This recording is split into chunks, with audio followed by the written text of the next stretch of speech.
dịka a na-agba akaebe na nje COVID-19 karịziri akarị na China, US na UK. Gọọmenti etiti agwagoro ha na eze ka uche onye ọbụla dị ya ka eke ajị n'ume gbochie ya bụ ọrịa.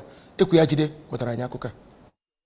Minista ahụike Dr. Sage Hanire onye kwuru nke a n'oge ọ na-agwa ndị nta akụkọ okwu na Abuja n'ihe gbasara nje COVID-19 na mmepe na ngalaba ahụike. O kwuru na Naịjirịa dịka obodo ga-amụ anya dịka azụ ọtụmadị n'ebe ndị ji ụgbọelu abata nọ.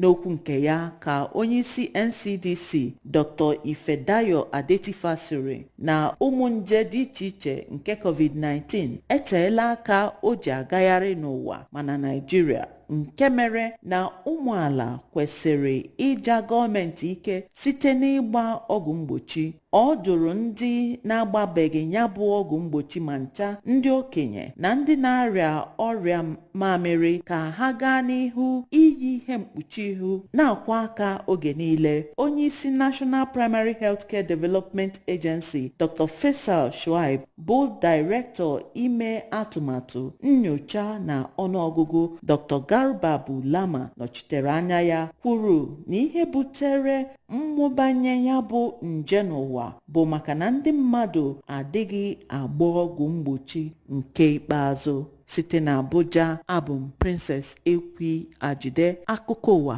ABS.